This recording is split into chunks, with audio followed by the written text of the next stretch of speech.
So the other video, I was trying to pan with Loki, and when I went back, it sort of, I must have hit a button and stopped the video. So, anyways, at this point, I'm basically feeling way better. I'm moving around and doing a lot more things. I get tired, but it's more from like activity and things like that. So I've been doing like chores today, so a little bit more tired, but moving on to the neuropathy, which is the last, the remainder, that's like from the chemo drugs.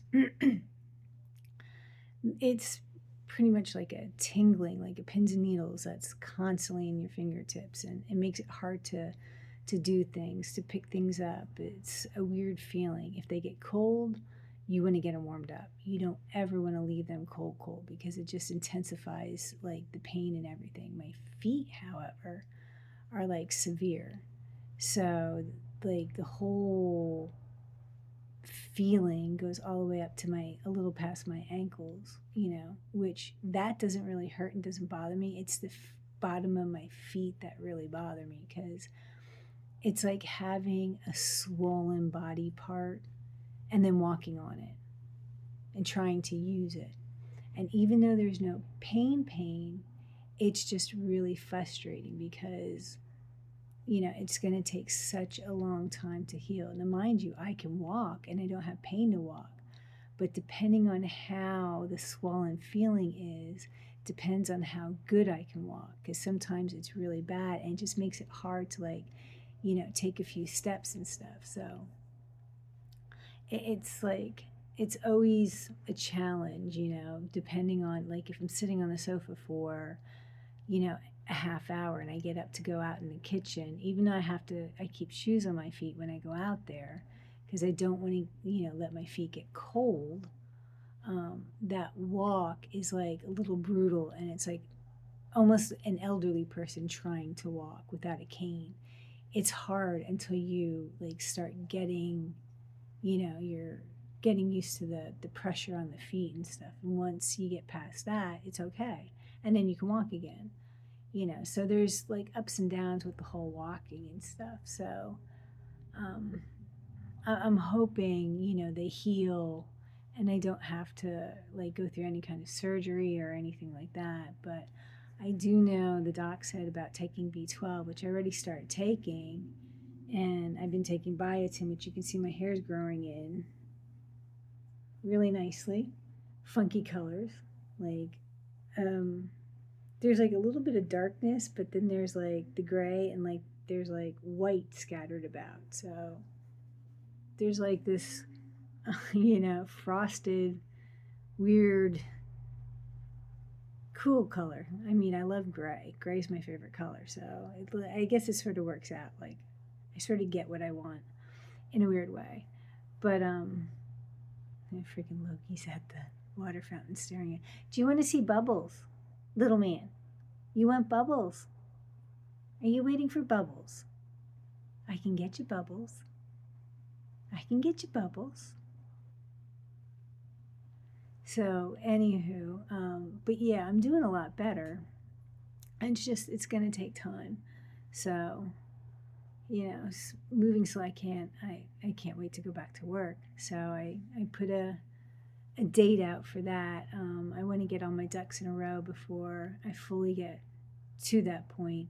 And I want to see how the chemo goes when I get started on that to make sure that, when I do get ready to go back to work, that, I'm good, I'm safe, and everything's okay, and I don't have to worry about anything and, stuff like that. So,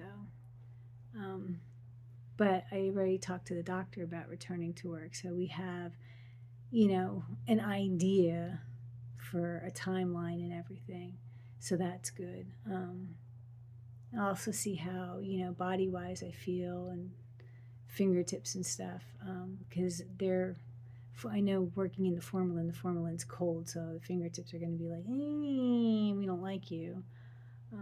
But I mean, I can always deal with it because I take shit out of the damn refrigerator all the time and I go nuts, but it is what it is. I mean, you got to do stuff. You can't, avoid things, period. So, but yeah, it's It's coming along. I mean, I've had some bad days because of the whole, not wanting to do the chemo and just wanting to give up on everything and just saying fuck it. And I think it's mainly because I didn't understand why they still went to do treatment. Like, the explanations weren't being given. Like, it wasn't really said at the time. It's just, oh, well, you're going to do this and you're going to go through this and then we're going to move you on to this. And it's like, okay, so how'd the surgery go? What happened afterward? And you did all these different CAT scans and you did x-rays constantly and, like all these different things, but you're not really providing me like what really happened, how things really are, like what, the good, the bad. I don't care. I need to know. This is my freaking body that you've already halfway destroyed. So, what's going on? So, when I went in on Monday, I was supposed to have treatment and radiation, which wasn't going to happen. The way they wanted to do it, it wouldn't have worked. And in the interim of all that, that's when I sort of went back and forth with the doctor about the whole, why are we going through this? Like, what is the point? What's the end goal? And then finally, like, everything came out in a sense to the point where now I understand. Like, maybe I was just still in my own world and oblivious back in the hospital when maybe they tried to say different things and I just wasn't listening. I don't know. So, like, and I don't think they really gave me too much information back in the hospital anyways. Like, just, we got the tumor removed. We, reconnected your esophagus to your stomach, which is up in my chest. So if you ever do a CAT scan, my stomach's not going to be where it used to be. It's going to be up pretty high in my chest. So it's going to look really funny. So, depending on what doctor does a scan, they're going to panic and think there's something wrong with my lung. Well, no, there's not. It's my stomach. It's not where it used to be. It moved. It's up. So, if you know my medical history, you would be able to see that. That became an incident when I first did the radiation setup, and they, basically sent me to the ER going, well, there's something wrong with your lung. Well, no, there's really not. You just happened to see my damn stomach and you panicked. So, I mean, I only know that because the doctor I have for radiation explained it to me, explained exactly what happened. And the other doctor didn't know my history and he panicked.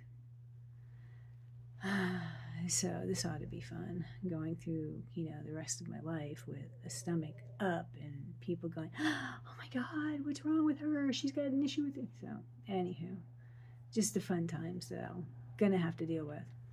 So I'm hoping with the chemo that I'm going to be getting doesn't like fuck the hair thing up and that I get to keep it. So I'll just keep taking the biotin. At this point to make sure I stay, because I want to color it like a periwinkle. I have the dye and I want to see how like it colors it, if it like gives it this funky color. I haven't tried it yet, but I keep like every day I look at the bottle sitting on the counter. I'm like, yes, I'm gonna color, and then I never get that far. So one of these days, maybe tonight I'll do it. Yeah, that might be a good idea. That'll work. Yeah, maybe tonight I'll do it. Oh, I just uncovered my feeding tube. That should be covered pretty good.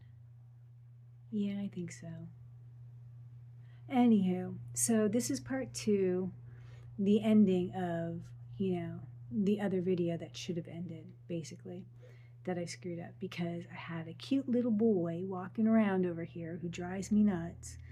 He's been headbutting me in the morning and purring in my ear. I don't know why, but I do love it though when he wakes me up. It's so cute. But anywho, that's what's going on for the moment. Yeah, hoping to go back to work, by the 24th of March, basically, around that time period.